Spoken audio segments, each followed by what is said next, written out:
एक शब्द कहा है मऊ में कि मऊ में मेरी अर्थी उठेगी, अंतिम मेरी यात्रा यही होगी। इससे क्या तात्पर्य लगाया जाए? अरे कोई पहली बार तो कहा नहीं है। जब मैं 2014 का लोकसभा का चुनाव लड़ रहा था तो कुछ लोगों ने दुष्प्रचार किया था कि बेंगलोर से आए हैं, पैसे वाले हैं, हार के चले जाएंगे, जीत के चले जाएंगे। मैं हार गया। लोग कह रहे थे कि तो वापस बेंगलोर चले जाएंगे। ठीक उसके तीसरे दिन इसी हिंदी भवन में पुरानी रिकॉर्डिंग होगी, फेसबुक पर भी होगी तो देख लीजिएगा। मैंने आकर उन लोगों को जवाब दिया था कि जो लोग ये कहते थे राजीव राय बिजनेसमैन है, हार के चले जाएंगे बेंगलोर, उनको मैं कहने आया हूँ कि मैं आपके दिल में रहने आया हूँ। जब आपको समझ में आए मुझे दिल्ली भेजना, लेकिन मैं आपके दिल में अपनी जगह बनाऊंगा और घुसी को अपना लिया हूँ तो आजीवन यहीं रहूंगा और मेरी आखिरी सांस भी यहीं से टूटेगी। मैं कहीं और जाने वालों में से नहीं हूँ। राजीव जी, ऐसा क्या है मऊ को आपने चुना है जो आप हर्टली लगाव कर लिए हैं मऊ से, इतना क्यों?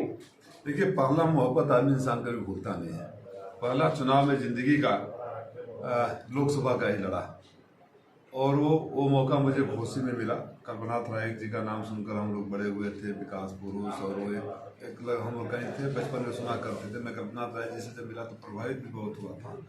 और जो वैक्यूम हो गया, ये ऊपर वाले का निर्णय था कि मैं घोसी चुनाव लड़ने आऊँ। और जब यहाँ आया तो हारा जीता, लेकिन मुझे अब यहाँ का हर गली, मैं एक दिन आज से 8 साल पहले वो पटेल ढाबा पर हम लोग बैठे थे, 2-4 पत्रकार मित्र भी थे। स्कूल के बच्चे 5वीं 6वीं क्लास के जब बस सामने से रुकी जाम में राजीव राय राजीव राय राजीव राय करने लगे, तो मुझे यहाँ हर जगह अपनापन मिला। जितना प्यार यहाँ मिला, देखिए आपको याद होगा जब हमारे एक्सीडेंट हुआ था माँ बाप के साथ, वो जो भीड़, वो सड़कें, वो कौन सा समाज चाहे RSS हो चाहे समाज का कोई भी तबका हो, सारे लोग दुआएं कर रहे थे, सारे लोग हॉस्पिटल में। जब इनकम टैक्स का छापा पड़ा तो जिस तरह से भीड़ ने समर्थन किया, तो ये प्यार कहाँ मिलेगा? कोई खरीद तो सकता नहीं इसे। राजीव जी, एक वक्त था जब आपको राज्यसभा का ऑफर मिल रहा था, तो फिर जब आपको राज्यसभा सांसद या लोकसभा सांसद बनने की तमन्ना है तो क्यों नहीं राज्यसभा सांसद का रास्ता? संजोग से आप उस जो ऑफर मिला था आप गवाह भी थे, तो ये कोई हवाई बातें नहीं है। मेरे गुरु जनेश्वर मिश्रा जी रहे हैं और एक दिन मुझे, मेरा कहने का मतलब, जब ऑफर आपको मिला समाजवादी पर संगठन की ओर से कि आप राज्यसभा का, वही मैं बता रहा हूँ। मेरे गुरु जनेश्वर मिश्रा रहे हैं और मैं दिल्ली में, आप लोगों को पता होगा, जब भी दिल्ली रहता था तो उन्हीं के पास रहता था। वो चलती फिरती पाठशाला नहीं, यूनिवर्सिटी थी। उन्होंने एक दिन मुझसे ऐसे ही अनायास कह दिया कि राजीव, आज के ज़माने में जब हम राजनीति करते थे और दौर था, आज का दौर और है और आने वाले वक्त में कोई और दौर होगा। अब सांसद, विधायक, मंत्री बनना कोई बड़ी बात नहीं है। जब भी बनना तुम जन नेता बनना, तुम्हारे अंदर जन नेता का गुण देखता हूँ। गुरु जी की 2 बातें, एक तो मेरे मरने के बाद कोई मेरा पुण्यतिथि नहीं मनाएगा, जन्मतिथि नहीं मनाएगा और ये गोष्ठी नहीं होगी, उसको मैं आज भी निभाता हूँ। आज भी दिल्ली में मैं करता हूँ और उस बात को आत्मसात कर लिया कि जब भी मैं जाऊँगा जनता के बीच से चुन के जाऊँगा, जनता के दुआओं पे जाऊँगा। मैंने देखा है कि राज्यसभा में बैक रोड से जाने वाले कहीं भी वो जनता के प्रति उतने जवाबदेह नहीं होते हैं। जनता की उम्मीदें तो बढ़ जाती है। एक आखिरी सवाल मेरा है कि आपको मौजूदा समय में बसपा प्रत्याशी बालकृष्ण चौहान भी आ गए हैं और भाजपा सुभाजपा गठबंधन से ओम प्रकाश राजभर के बेटे अरविंद राजभर आ चुके हैं। आप किसको अपनी चुनौती मानते हैं, किससे अपना लड़ाई मान रहे हैं आप? मेरा चुनाव यहाँ की जनता लड़ रही है। यहाँ की जनता इसलिए लड़ रही है, जो भी नाम लिए आप लोग, जब आप लोग गवाह है, मैं मंच से कोई भाषण नहीं दे रहा हूँ क्योंकि आप लोग विटनेस रहे हैं, आप लोग के कैमरे में कैद है वो मोमेंट जब यहाँ कोरोना काल में, लॉकडाउन में मैं घर घर अनाज, दवाइयाँ, मास्क को पहुँचा रहा था।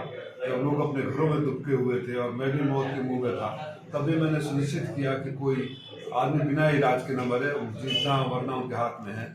आप लोग गवाह हैं कि जब बिंटोलिया में कटान हो रहा था तब मैं वहाँ पहुँचा था, बाढ़ आया था तब मैं वहाँ पहुँचा था, महासो का ट्रेन दुर्घटना हुआ तब पहुँचा था। आप लोग गवाह हैं कितने बच्चों को गोद लेकर यहाँ मैं पढ़ा रहा हूँ। आप गवाह हैं कितने बच्चियों की शादी किया और रोज यहाँ से इलाज होता है। तो जब और कोई नाम है जो तो नाम है, लेकिन मुसीबत के घड़ियों में घोसी के साथ खड़े हो, कोई एक वीडियो क्लिप दिखा दे कि आज जब कोरोना आया था, जब महामारी हुई थी, जब बाढ़ आया था, जब कटान हो रहा था, जब एक्सीडेंट हुआ था, जब लोग अनाथ हुए थे, तो फलाने नेता भी उस वीडियो क्लिप में है। तो चूंकि मैं जनता के बीच में रहा हूँ, चुनाव जब जनता लड़ती है तो चुनौती कोई होती ही नहीं। जनता के सामने उसको कौन चुनौती दे सकता है? ओपी राजभर में इतना उग्र था, उसके बाद भी उनका समाजवादी ने अपने में जोड़ लिया और बाद में फिर वही समाजवादी उनके खिलाफ हो गई। वो समाजवादी के खिलाफ होगा। नहीं, जिस तरह का उनका भाषा और आचरण रहा है, जिसके परिणाम आज जो भोग रहे हैं, वो हमारे समाजवाद की संस्कृति से मेल नहीं खाता था। उनको कई बार राष्ट्रपति जी ने समझाने का प्रयास किया कि भाषा संयमित रखिए, राजनीति में विरोध होता है, इस तरह की भाषा का इस्तेमाल नहीं करते। आपने कभी अखिलेश जी को शालीनता के परिधि से बाहर जाकर बोलते हुए देखा है, और उनको अच्छा नहीं लगा तो चले गए। लेकिन उनको उनको निकाला गया या चले गए वो छोड़ के? उनसे कह दिया गया कि अगर आप नहीं सुधरेंगे तो आप स्वतंत्र हैं, आप जहाँ चाहें वहाँ जा सकते हैं, या तो सुधर जाइए या तो चले जाइए। बसपा प्रत्याशी है आज। हमें भी हमारी शुभकामनाएं उनके साथ है। हकीकत उनको भी पता है, आपको पता है। कोई लड़ने वाला थोड़े कहता मैं हार रहा हूँ, कोई लड़ने वाला नहीं कहेगा ना। लोकतंत्र में सबको लड़ने का अधिकार है, दावा करने का अधिकार है। अंतिम निर्णय तो जनता करती है। ओम प्रकाश राजभर कहे थे कि हम बीएसपी से सेटिंग कर लिए, तो क्या माना जाए कि जो प्रत्याशी आए हैं सेटिंग करके आए हैं? देखिए, इसका जवाब तो ओम प्रकाश जी देंगे और चौहान साहब देंगे। मैं तो अपने मिशन में हूँ और 10 सालों से हूँ। मैं यही बोल रहा हूँ कि अगर कोई बैक डेटेड कोई एक वीडियो एक क्लिप दिखा दे, जनता के दुख सुख में कोई खड़ा हो, तो मैं नॉमिनेशन नहीं फाइल करूंगा। कभी कोई नहीं रहा है, तो जनता के मैं सारे लड़ रहा हूँ, जनता मेरे साथ है। तो कौन क्या कहता है क्या नहीं कहता है, उसको परवाह कौन करे, क्यों करे। क्या लग रहा है कितना